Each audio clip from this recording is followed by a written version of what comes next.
সুপ্রিয় দর্শক, আসসালামু আলাইকুম। ক্যামেরার সামনে দাঁড়িয়ে আছে একটি আপু, শুনবো তারই জীবনের গল্প। আপু আসসালামু আলাইকুম। ওয়ালাইকুম আসসালাম আপু। আসসালামু আলাইকুম। ওয়ালাইকুম আসসালাম। কেমন আছেন আপু? জি ভালো আছি, আপনি কেমন এই আছেন? তো আলহামদুলিল্লাহ। তো আপু, আপনার নাম? আমার নাম পায়েল। কোথায় থেকে এসেছেন? আমি চাঁদপুর থেকে এসেছি। লেখাপড়া কতটুকু করেছেন আপু? এসএসসি পর্যন্ত। বয়স? 20 বছর। পরিবারে কে কে আছে? পরিবারে বাবা আছে, মা আছে। আমার বাবা খুবই অসুস্থ, কাজ কাম করতে পারে না। মা মানুষের এখানে কাজ টাজ করে, সেটা দিয়ে আমাদের সংসারটা খুবই কষ্টে চলতেছে।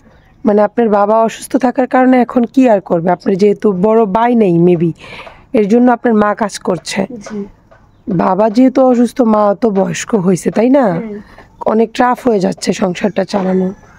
তো এখন আপনার লেখাপড়া বন্ধ?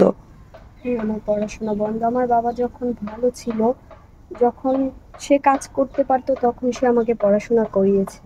কিন্তু এখন আমার বাবা নিজে বিছানা থেকে উঠতে পারে না, মাও বেশি কাজ টাজ করতে পারে না, কোনো রকম সংসারটা অনেক কষ্টে চলে আর কি। তো আপু, আপনার বিয়ে হয়েছে?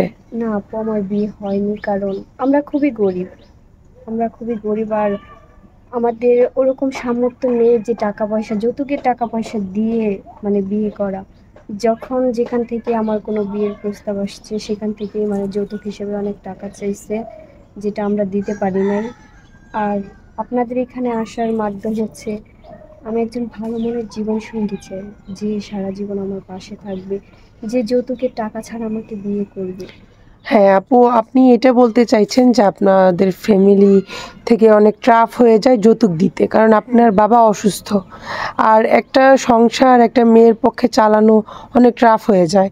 তো এখন আপনি বলতে চাইছেন যে যৌতুক ছাড়া, বিনা যৌতুকে যদি আপনাকে কেউ বিয়ে করতে চায়, তাহলে আপনি বিয়ে করতে ইচ্ছুক? জি। তো ভাই আপু, যখন আপনার এই ভিডিওটা আমরা ছাড়বো আমাদের আইডিতে বা মিডিয়াতে ছাড়া হবে, তখন মনে করেন অনেক দেশ বিদেশ থেকে ভাইয়েরা কল দিবে। যদি কোনো প্রবাসী ভাই আপনাকে বিয়ে করতে চায়, আপনি কি ইচ্ছুক? হ্যাঁ, আমি রাজি আছি। যদি কোনো ভাইয়ার আগে বউ থাকে বা বাচ্চা থাকে, তাহলে আপনার কোনো সমস্যা নাই তো? না, আমার কোনো সমস্যা নেই। তার যদি প্রথম স্ত্রী থাকে, তার যদি কোনো সন্তান থাকে, তাহলে আমার কোনো সমস্যা নেই। আর দেখুন, বয়সটা কিন্তু কোনো ব্যাপার না। হ্যাঁ, বয়স বেশি থাকলে সেটাই সে বলছেন। যদি ভালো মতো রাখতে পারে, সে যদি তাকেও সমান অধিকার দিয়ে, আমাকেও সমান অধিকার দিয়ে রাখতে পারে।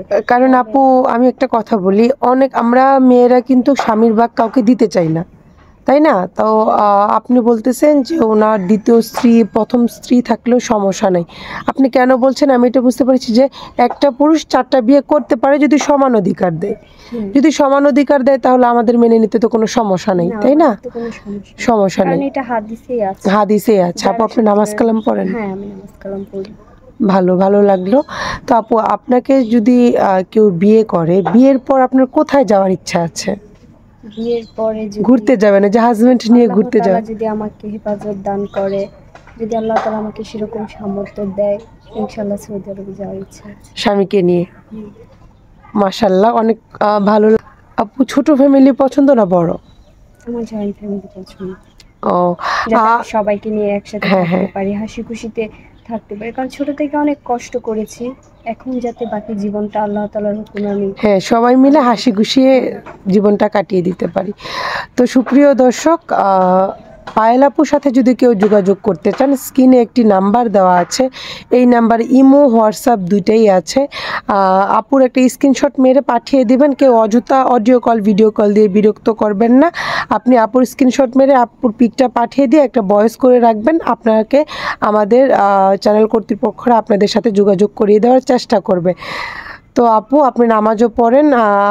আল্লাহ আপনার মনের আশা পূরণ করুক। আপনার জন্য দোয়া রইল। আমরা চেষ্টা করব যেন আপনার সাথে একজন ভালো মনের মানুষ আমরা মিলিয়ে দিতে পারি। তো ভালো থাকবেন। আসসালামু আলাইকুম। ওয়ালাইকুম আসসালাম। আসসালামু আলাইকুম।